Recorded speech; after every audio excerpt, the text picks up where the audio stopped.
बेखौनो बुंनो सानदों जे सावथुन मुलुगाव आं 2002 निफ्रायनो एक्चुअली आं मावबोगासिनो दं थ' 2002 निफ्राय अनेक एक्सपिरियेन्स मोनबोबाय थ' आब'जोंबो आं प्रडिउसार प्रियम आब'जोंबो आं अनेक खामानि मावनो माने खाबु मोनदों थ' अनेक फिल्मावबो आंखौ चान्स होदों बेनि थाखाय आब'खौ आं थेंक इउ होननांगोन मानोना आब' नङामोनबा आं बे सिजौ सावथुन माब्लाबाबो साक्सेस जानो हानाय नङामोन थ' जियानो जाथों आं सिजौनि सोमोन्दै फंनैसो बुंनोसै थ' सिजौ सावथुनाव एक्चुअली जों जेराव लकेसन बे जोंनि जेरावनोखि गामि सायखंगुरि बाक्सानि थ' बेयावनो अलमस्ट 70% शुटखौ लानाय जादोंमोन अरुणाचलावबो लानाय जादोंमोन आरो मानास सिङावबो लानाय जादोंमोन थ' बेयाव जोंनि होल टीमानो अनेक खस्थ' खालामदों आरो जोंनिनो गामिनि माने मानसिफोरा अलमस्ट गामियानो अनेक बे सावथुननि थाखाय माने जोंखौ हेफाजाब होदों बिनि थाखाय आं माने साबायखर होनांगोन आरो बिदिनो जोंना सावथुनाबो दिनै साक्सेस जाबाय मानोना जोंना आलायारननि उनाव इन्डियान पेन'रामायाव मोननो हानाया बे सेकेन्डआनो जाहैगोन बेनो आरो सेकेन्ड टाइम थ' बिनि उनाव दासिमबो मोनाखै थ' दा देग्लाय जोङो 6 केटेगरियाव जोङो मा होनो एवार्ड मोनदों बेखौ जयन्त नार्जारिया बुंखांबाय थ' दा अनेक जोंना मा होनो रायजो राजाफोरा आंखौ सोंबाय थायो जे जोङो माबादि नुगोन माला इउटुबाव हगारगोन माला माबादि नुनो मोनगोन थ' मोनसे गोजोनथाव बाथ्रा दे जोङो रिसेन्टलि जों बेखौ जोङो इउटुब नङाबा जोङो OTT प्लेटफर्माव जों हगारसिगोन थ' रायजो राजाफोरा एसे फल' खालामबाय थाबानो जाबाय ससियेल मिडियाफोराव थ' जेब्ला रिलिज जागोन होमबा आं खनसे आरो फिन आं प्रेस कनफारेन्सआव आं बुंगोन एक्चुअली बेयाव अनेक माने बुंनो थाङोबाथ' बहुत हिस्ट्रि दं थ' आं आरो दा डाइरेक्टर बिशाल सालिहा बेजों आं खनसे गावनिनो माने शर्ट डकुमेन्टारि साबधान होननाय शर्ट डकुमेन्टारि इन्टारनेशनेल माने मा होनो जार्मानिनि फ्रेंकफुर्टआव सेलेक्ट जादोंमोन बै समाव जोङो जेब्ला थांदों जों फेस्टिभेलाव गल्डेन ट्री इन्टारनेशनेल फिल्म फेस्टिभेलाव जों जेब्ला ज' थांदों होमबानो अनेक आं डाइरेक्टर प्रडिउसार इन्टारनेशनेल लेभेलनि लोगो मोनदोंमोन आरो होमबानो आं सानखादोंमोन जे आंनाबो जुदि फिल्म माने सावथुना जुदि इन्टारनेशनेल लेभेलसिम जुदि बिदिनो जुदि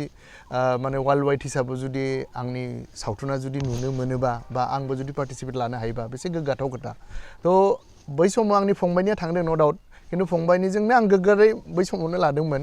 खिन्थु आं सानोमोन सिं सिं जिहेतु आं 2020 माने 21 निफ्रायनो आं सरि 2000 मा होनो 2 निफ्रायनो आं जिहेतु बे माने सावथुन मुलुगजों दं बेनिखायनो गासिबो एक्चुअली जाय आर्टिस्ट बिसोरनो सिमां थाखायोनो जे गावनि फिल्मा नेशनेल इन्टारनेशनेल लेभेलसिम थांथों थ' बेबायदिनो आंनाबो सिमां दंमोन थ' बिदिनो सावरायलायनाय जाबाय जे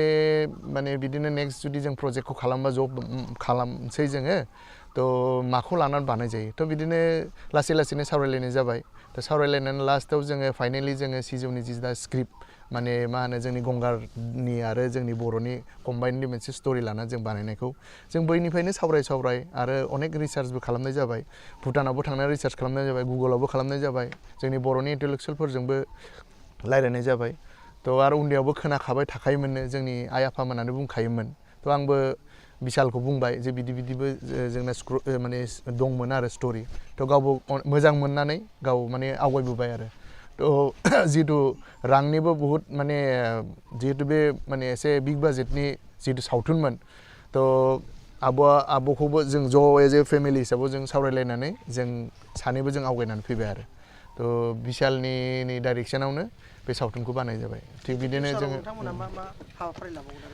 जों जिहेतु बे सावथुना साक्सेस जाबाय थ' जोंना आरोबाव फिउचाराव जोंना प्लेनिं दं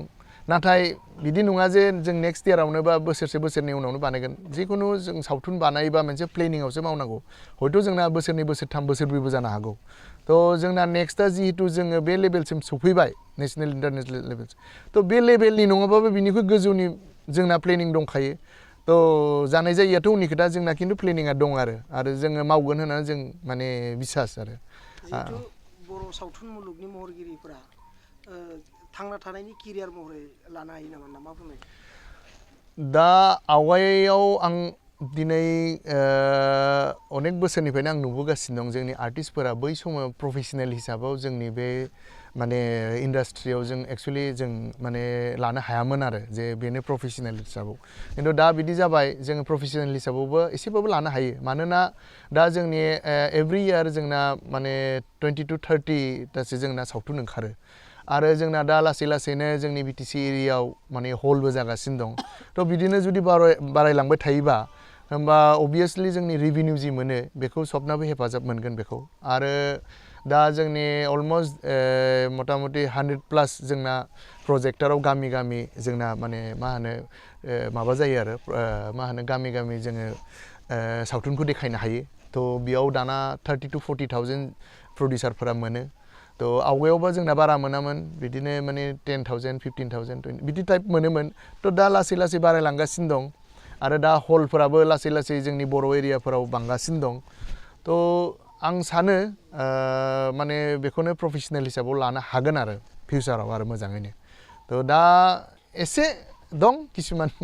प्रब्लेम थेवबो आं सानो हागोन आरो